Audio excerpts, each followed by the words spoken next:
The end. Tragedy. Fists flying, hopes dying, calls for help but no one's coming. Hands overhead, protecting thoughts, ducks out the way, time's been brought. The hammer hits, metal echoes. Safe this time, hidden in the shadows. Returning home, far too soon, the monster returns, overhead it looms. Too late this time, survival slim, glasses are fogged, with a broken rim. Bruises form underneath the skin, I'd finish the story but it's far too grim.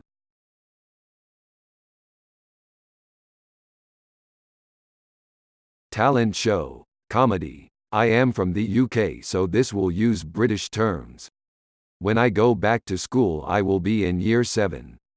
In the UK most schools hold a leavers ceremony. For my ceremony we all did a speech about our time in our primary school. We had only 50 people, because most students lived in the little village. So we had 7 people leave. 3 boys 4 girls. So we did a little comedic act. I was Simon Cowell. They were doing a cringy Hannah Montana song, so I didn't want to sing so I had chest hair drawn on me with a felt tip pen, a wig made of fake fur, jeans and a V-neck so I did a little acting and shown my comedic side in front of the whole school and like 12 parents it was less people than I thought would come.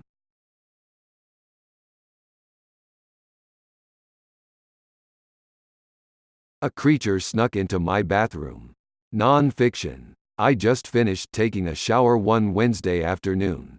I stepped out of the shower after turning the water off and picked up the clean towel off the floor, on the floor, and began to dry myself off, starting by wrapping it around my waist. Jesus Christ, what the hell is that? A tiny, brown creature, about 30.48 centimeters 1 foot in length falls down from the towel, and scurries off under a clean pair of clothes. The human, identifying the intruder as a cockroach, hastily jumps high up into the air, placing one hand on a wall and another on the bathroom counter, holding himself safely above the horrific demon lurking below him. Not wanting to die nude, the human secures the towel around his waist. Then, in a stunning move of bravery, the human, hands wet, steam in the air, cockroach lurking below, twists and turns in the air, held up by his hands and fear alone. His intention for this dangerous maneuver? The light switch. Cockroaches fear light. With his feet on the counter, he leans forward with both hands on the same wall, allowing him to reach the light switch, which would surely scare the demonic cockroach away. Completely oblivious to the bright light, the cockroach stays safe under the human's pile of clean clothes. The human then grabs his glasses from the counter and dons them, noting how they've fogged up a bit from the shower's steam. Better than not having them, he supposes.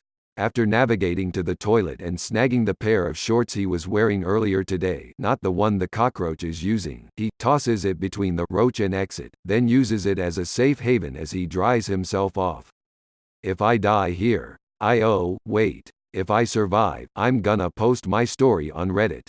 The man thinks to himself as he dries himself, then he goes back atop the counter and, with hesitation and delusions of "oh God I'm going to die," he uses his dangling foot to recuse his shirt and pants from the pile the cockroach claimed. The demon is hiding under a pair of underwear. The human realizes he cannot leave. Well, he did, but that is of no concern. I have bleach under my cabinet, the human thinks to himself triumphantly as he slowly opens the counter's cabinet door with the expectation of a million angry cockroaches waiting in the cabinet under his sink, ready to eat him alive or crawl on him or some other fate worse than death itself. No bleach. Windex. 409. The human grins, testing the new weapon to reveal that it has ammo. Weapon in hand, the human retreats atop the counter, and, after collecting his thoughts, he aims his chemical weapon at the undies and uses his foot to uncover the hidden demon. Lightning fast. In an instant, the demon flees, backing itself against the shower's sliding door. As the two horrified mortals realize what exactly they're facing, the demon flees behind the toilet and the human, losing all fear, breathes a sigh of relief and peers behind the toilet. Oh, it's just a lizard thingy. The man promptly gets dressed without issue and collects his dirty clothes, then heads downstairs to the laundry room. After putting the chemical weapon away, of course.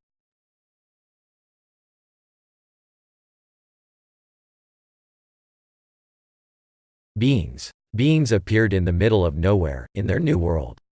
As they understood circumstances they were put in, they initiated first attempts to establish their existence in their new space. At first, beings were not showing any impressive activities. All they did, in their beginnings, was for the sake of their own kin. And, as unexpected as it was, they did splendid. Beings quickly began the erection of the testimony of their existence. As they did not know about any other beings. They were alone, within the ocean of possibilities.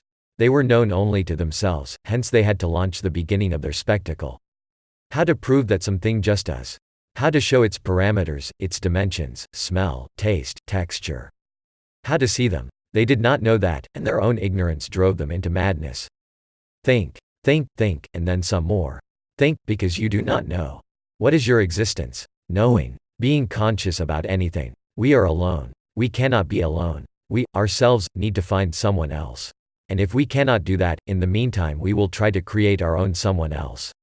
And so they looked, and so they tried. If there was substance, they would study it. Combine it with different substance. Heat it up, calm it down. Combine heating and calming. Combine all the combinations, until the founding of rule. They were as the miners, at the bottom of the stone well. Carved in mountains, well decided to provide nothing but possibilities. As long as the miners were conscious about their surroundings, they had the chance. And they looked to the top of the wall. Unable to reach the top, they had no choice but to dig down. Dig right, left, anything would do, as long as they kept trying.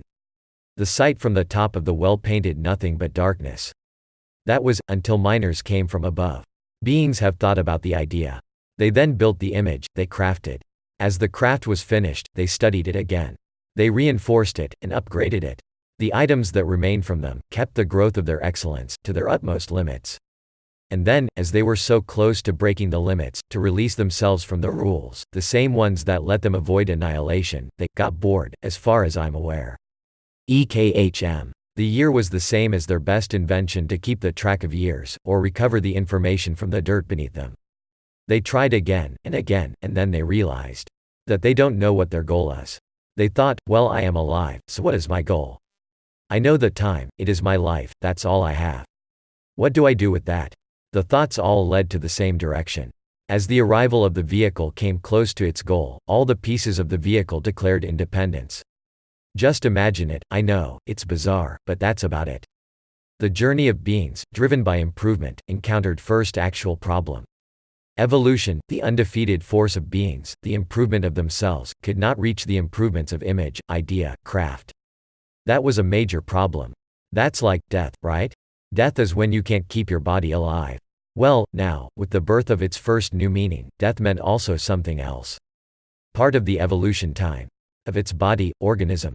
Beings were overwhelmed by the brute force of their creation. They could not understand it anymore. It was alien to them. It was not theirs. See, the beings were alike in the beginning. As they were different, with time, only the ones closest to excellence kept growing in numbers.